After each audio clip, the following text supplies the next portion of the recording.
Hello everyone and welcome. Thank you for being here today with me on Storytime 365. My name is Barbara and today I have the holiday story called The Christmas Eve Tree. This is a book that's been written by Delia Huddy with pictures by Emily Sutton. Today I'd also like to give a great big huge thank you to all of our subscribers. Your support of our channel means a whole lot, so thank you.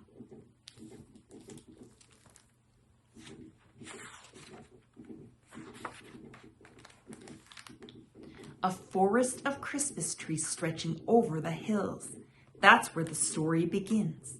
There, the little fir tree was planted, but planted carelessly so that when the wind blew strong, it fell sideways onto its neighbor and had no chance to grow. The years went by until one December when the foresters dug up trees for the Christmas market.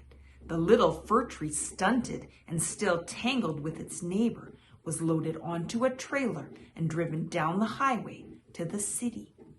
"Oh my," it said breathlessly, for it was at the bottom of the pile. The tallest trees were unroped and taken away.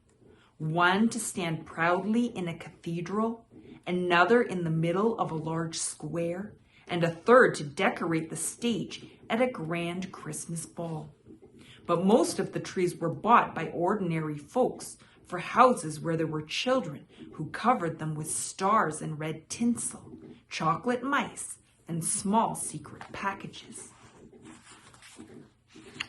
The little fir tree and its companion were taken to a large store, where late on Christmas Eve, they were the only trees still unsold. A shopper hurried in to make a last-minute purchase. "You won't want this scraggly thing, miss," said the store clerk as he pulled the little fir tree from the branches of the bigger tree and tossed it aside. The customer smiled and went off, pleased with her find. But the little fir tree worried about what its fate might be. There was a boy in the shop, drawn in from the cold outside by the warmth and the lights and the wonderful spicy smell of Christmas. He said, "You throwing that away? Could I have it?" The clerk looked at the little fir tree, hardly what you'd call a tree at all. He shrugged and handed it over. After all, it was Christmas Eve, and the store would be closing soon.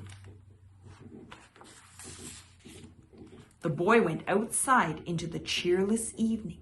He held the little fir tree carefully in front of him so that none of its few crooked branches would get snapped off by shoppers on the sidewalk. He set off on the long walk to the river. On his way, he found a cardboard box and a trash can and brought it along too. When he came to the shore, the tide was out, and down the steps a small pebbly beach was showing. The boy climbed down and, digging the mud with his hands, planted the little fir tree in the cardboard box. Near the steps, under the arches of a railway bridge, the boy had another cardboard box, big enough to sleep in.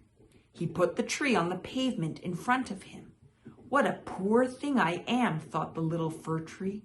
But the boy seemed pleased, so the little fir tree felt more cheerful. "I belong to someone now," it thought to itself, and it began to feel like Christmas. A passerby dropped a coin in the boy's lap. It was enough to buy him dinner, but instead he crossed over to the newsstand and bought some candles and a box of matches. He attached the candles to the branches of the little fir tree. Now other people were returning to claim their cardboard boxes for the night. They gathered around the boy and the little fir tree. An old street performer with an accordion sat down, and soon the notes of a Christmas song blended with the heavy rumble of the trains overhead. Everyone started to sing. More people gathered, homebound travelers, theater goers, sightseers. A policeman tried to move them on, but they stood where they were singing, and the traffic was brought to a halt. The candles burned steadily and the old man played, and still the people sang. The little fir tree felt it would burst with happiness because clearly the boy had forgotten that tonight he would be sleeping in a cardboard box under the railway arch, and that tomorrow he would eat not turkey, but soup in a soup kitchen if he was lucky. The magic of Christmas Eve was everywhere. A few days later, the boy moved on. "You're more dead than alive," he said sadly to the little fir tree as he went. And the tree, feeling dry and brittle, had to agree. But while other Christmas trees were piled onto January bonfires, the little fir tree was put in a street sweeper's wheelbarrow. "There's a green shoot here," said the street sweeper, looking at the tree's roots, and shyly he planted it in the corner of a park. "There you will find it, not so little now, for against all odds it grew, if not big and tall, at least cheerfully stout. Now it stretches out its branches for sparrows, pigeons, babies in strollers, lovers and office workers. Mice nibble at its roots. And as the winter days shorten, the fir tree dreams of its poor beginnings in the hills, of that magical Christmas Eve, and of sunny days in the park. Who would have thought, it says to itself as it looks forward to another spring.